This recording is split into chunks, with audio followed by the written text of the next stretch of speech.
And now I'm going to introduce Judge Judy. We're going to have a little trial here.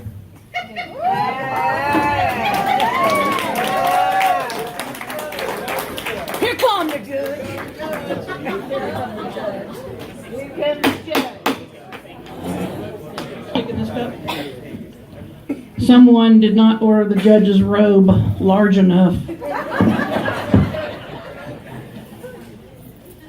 Oh, this is an evening.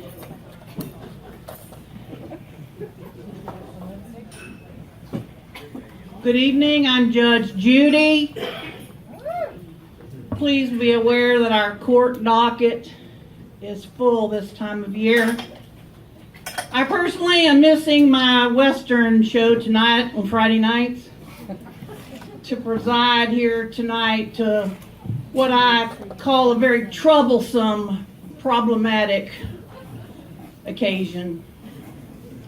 Let it be known that this court takes a very dim view of precocities and those folks lacking candor. Lest we forget what happens when our own FBI lacks it. Looking around the room, I feel it necessary to remind you good folks that outbursts are discouraged. Especially at Miss Gill's table, they look like a rowdy group tonight. It may result in additional fines. We will be happy to take your additional checks. Hopefully your local banks can honor your bad checks. The allegations are many. We've narrowed it down to just a few, but I have reviewed them and all are quite serious. Can everyone hear me? It is my understanding tonight that some of the Me Too students are here to share some of their personal stories. Specifically, the relationship between a headmaster of a classroom, school, private school at that, also known as a teacher, chaperone, cook, dean. The dean part we will get into later. Mr. Griffin is sitting, first of all, we'd like to call up Mr. Griffin to the defense area in that chair there, please.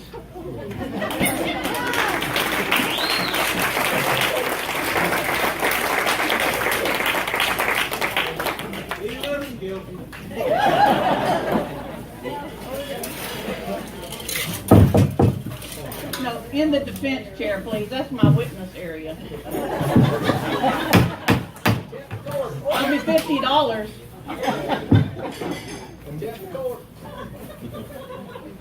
Contempt of court. I might have to ask Tony Morris to be my bailiff. All right, Mr. Griffin, do you have legal counsel here with you this evening? I do. I see none. Thanks, Bert. Is there anyone willing to come forward and represent Mr. Griffin in these proceedings? I see none. As I mentioned, our court time is very valuable. For the record, could you please state your legal name? Dennis Claire Griffin.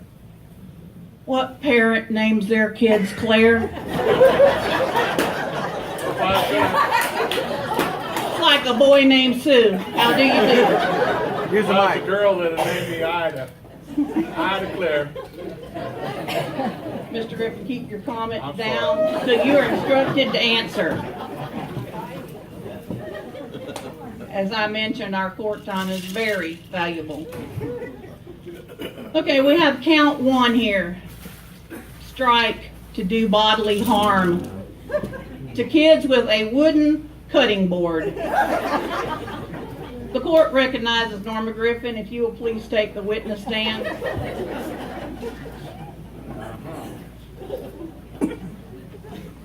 Might need a divorce lawyer. Mrs. Griffin, you're not here to testify against your husband. You're here to testify about the cutting board and how this cutting board came about to be the paddle at the school. This cutting board You have used to a be, microphone there. this cutting board used to be a great big giant circle. This cutting board used to be a big, huge circle, and with my brilliance, put it in the dishwasher and split it. So when it came out, this is all that was left.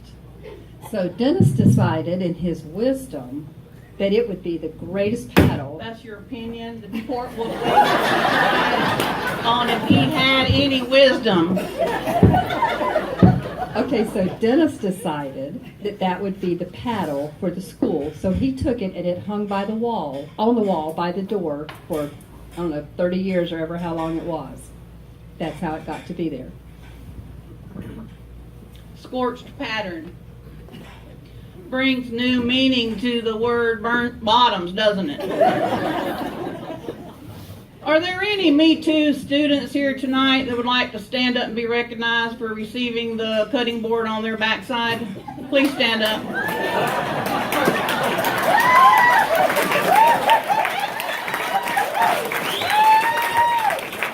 Thank you. Thank you. I can only imagine how painful this is to recall these embarrassing circumstances. What great citizens it made them. Out of order. Another $50. Count two. You are charged with allowing students to use your personal car. Seriously? Underage driving. Mr. Griffin, you can be seated. Thank you for your testimony. I know that was difficult. Might be more difficult as the night progresses. The court will recognize Matt Elliott. Oh, geez, here we go. I'm afraid we'll have to administer the affirmation oath with this witness. Do you promise to tell the truth? I do. The whole truth? And nothing but the truth? I do.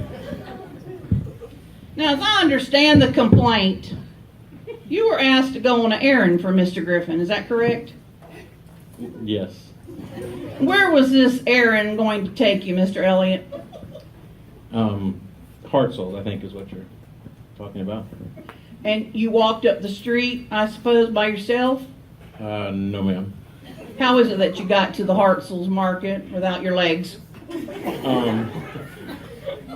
Mr. Griffin always left his car parked there by the 8th grade room with the keys in it, and it was awful hot that day. Do you recall what the temperature of the day was? 94.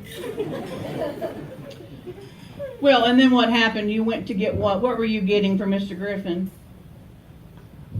It was trash bags. Trash bags. Trash and, bags, yes. And you brought them back I did. in a timely fashion? Very fast. And so, what happened then when you got back? Mr. Griffin asked you how you got down there? Yes, he did. And you said, Or no, he asked me where I'd been. where had you been? To the Hartzell market. Right. And I told him, Hartzell's.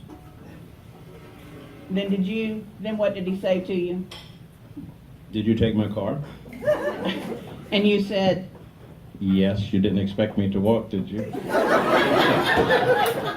and a week or so later, was there any police report filed accusing you of taking his car a secondary time? There was, Your Honor. And tell us about that in 20 words or less, please. I remember my mother called me first, asking if I'd taken Mr. Griffin's car. Like a 7th grader needs to be tooling around town. But I told her no. And she said, Matt, be honest with me. And I'm like, yeah, mother. And then Mr. Griffin called me and wanted to know, Matt, did you take my car again? I'm like, no, Mr. Griffin. So I'm going to call the cops. We'll call the cops. So that's what he did. He called the police on a 7th grader. Did he have any evidence to support that reckless claim? No, ma'am. Well, I'm understanding that you were threatened by a police call. Is that correct? I was. And the car went missing. Where did they find that car, Mr. Elliott? Upside down in a canal in what, Punta Gorda? Port Charlotte. Okay, thank you very much for your testimony. As I mentioned earlier, this is very troublesome to me, very problematic. Did I mention that, problematic? Count 3, there is a charge of gambling. Now it says on the court documents that I have, in all these documents here, that you have been engaged in gambling on college sport teams. Is that correct, Mr. Griffin? Yes or no? Yes or no? I'll take that as a yes. The court recognizes Mr. Justin Morris at the witness stand, please.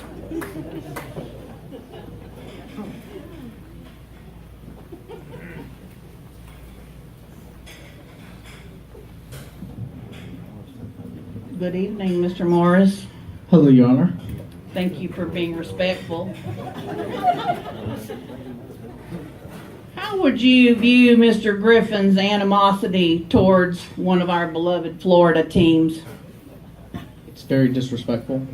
I mean, the Seminoles are part of the heritage of the state, and he just disrespects it and loves nothing but the Gators. I mean, an animal that the state gives tickets out to kill so that we can rid the state of such a nuisance animal. And when did the gambling first start? Can you recall? I had a rough childhood, and I finally got myself, as a very respectable person. One day he walked in the barbershop and just slowly drug me back down into the gates of gutter. Yeah, the gutter. The gambling gutter. Gambling. And challenged me to a who would win this year, Florida State versus Florida. And was this a monetary wager? This was whoever won, the loser had to wear the opposite team's shirt for a whole day. Oh, I understand. And what was the outcome of the gambling? Well, in his defense, Your Honor, he has not won a game yet. Oh, well, the court takes a very dim view of hearsay. He said, I said. Do you have any evidence of this? I think it was put into evidence. Your Oh, Honor. in the documents? Let me see here if I have any evidence. Oh, this is for the record, public documents, number 2085. Oh, From Amazon. oh my gosh, here it is. Let the record state that Mr. Griffin is in a Florida State shirt. I'll pass this around to a jury of your peers. If you could be so kind, Miss Elliott, to pass it around so that everybody might see some of the evidence that is presented here tonight. Dr. Elliott, please. Miss Elliott. Dr. Elliott. $50, Miss Elliott. We're gonna make some money here tonight. Notice they didn't have a men's shirt. I had to wear a boy's shirt. Thank you, Mr. Morris. I know that was painful for you to recall all that.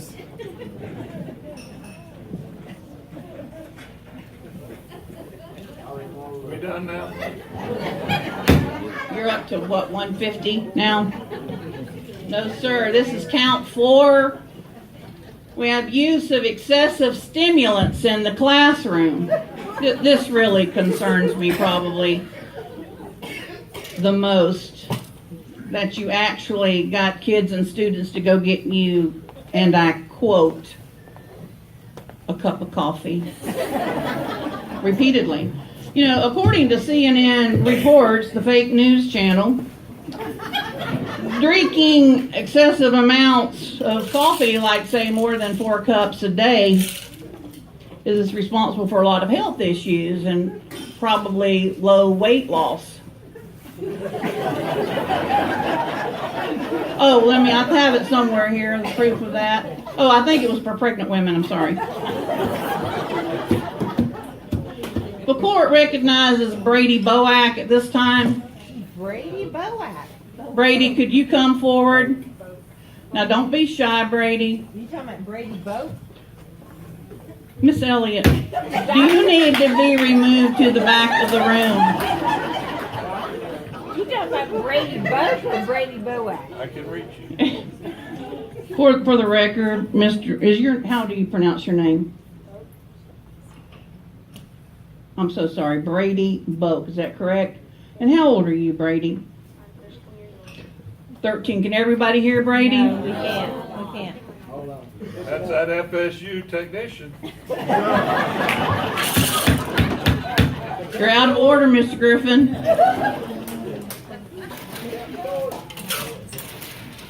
Brady, how old are you? I'm 13 years old. Thank you. Now, do you know the difference between telling the truth and telling a lie? Yes, Your Honor. Thank you for that respect. Now, Mr. Griffin is sitting over there, and school is over. You do not need to worry about Mr. Griffin. And he cannot change your grades at this time. Brady, were you ever asked to go fetch some coffee for Mr. Griff? Yes, Your Honor.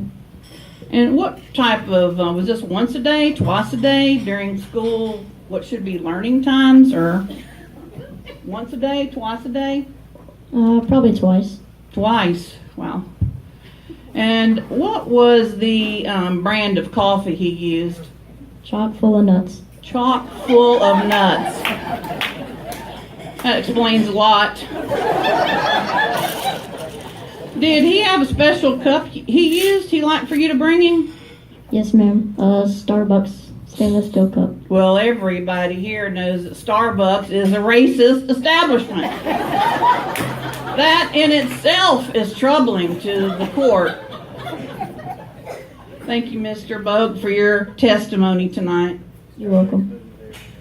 Our last count, very troublesome indeed, is the charge of conducting what the court deems as groupthink atmosphere, and in regard to math counts.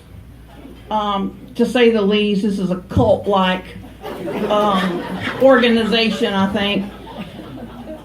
Counting math counts. Is there anyone here that really think math counts? Does anyone here actually use algebra or geometry in the workplace?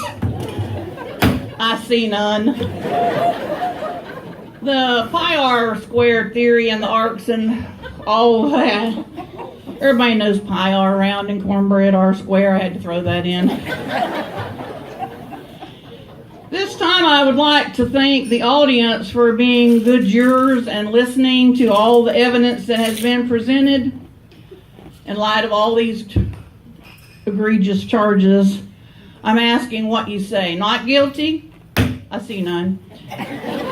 Guilty as charged? Guilty. Thank you for listening. The justice system is alive and well here in Lake Placid. Fines will be appropriately assessed. Stone him, that's a good one. Now, the court sentences you at this time to unemployment, retirement with limited benefits, and stipulations that you work daily on your honey-do list. But there are fines. Somebody's got to pay for this dinner we've had and the judge's time. Count 1, striking students with a paddle. Consideration of this, the average amount of students multiplied by the years as headmaster. This is where math counts, let me tell you. The fine is $53.75 for that. That's $5,375, Mr. Griffin, if you know anything about math. Count 2, the underage driving and the personal assassination of a person's character. That's another $2,500. Whoa. Count 3, gambling. Perhaps you have a future with the Brighton Indian Casino. In consideration to the affront to the American Indian here in our state of Florida, the fine is $2,300. About the overdose of coffee in the classroom and the association with Starbucks and the chock full of nuts, that requires a lot of explanation. Your total fines come to, did you add that up? Too much. Well, are you prepared to write the court a check tonight? I don't have a checking account. We accept credit cards, your boat, your truck. personal check, PayPal. We even do PayPal here. But there is hope. We have a personal representative here from Heartland Payroll who's looking for qualified candidates to start work. Matt and friends of the Lake Placid Scouting, could you come up here and see if you could offer Mr. Griffin some assistance?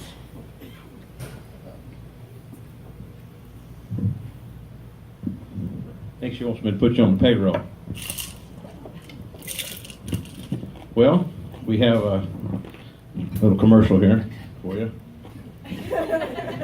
But the big thing is, here's a check to Mr. Griffin from everybody here, all our sponsors, $11,391 or $71.94. To spend as you wish. Everybody here, Dan. That's $11,371.94. You do not win the trip to Tahiti with the price of Cornova, but you can take that home. Wow, I don't know what to say. Thank you very much. Wow. It's been an honor teaching for 38 years.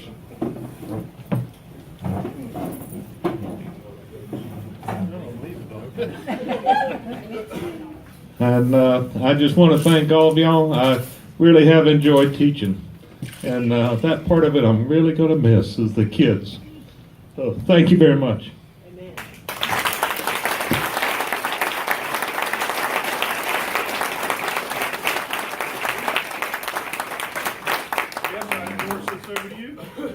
Endorse over me. And again, I just want to thank everyone. That's how that fashion. No, that's not good. You don't know how to turn it on.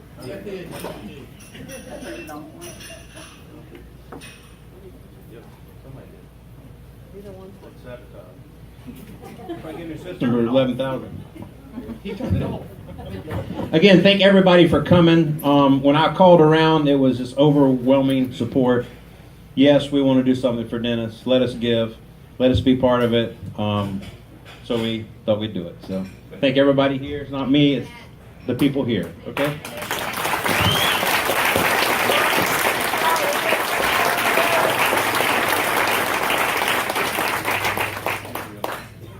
Who's going to pay the judge?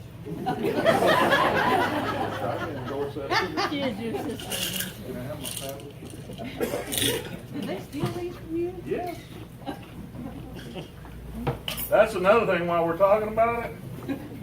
I remember one morning it was cold and I went to school and I heard kids laughing in one of the classrooms. And I opened it, I said, we must have left the door open. And Matt and his cousin and some of the other kids were already sitting in there.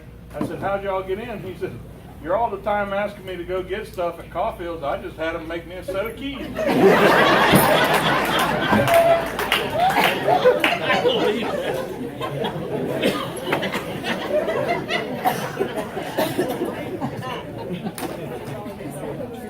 Yes, it is.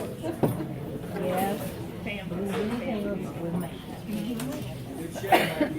He's a jolly good fellow. For he's a jolly good fellow. For he's a jolly good fellow. And nobody can deny.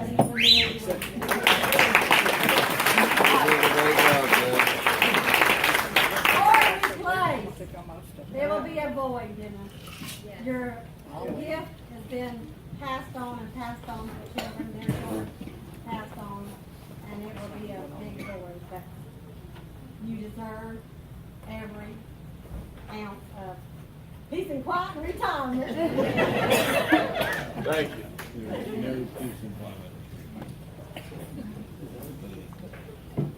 That's all, folks.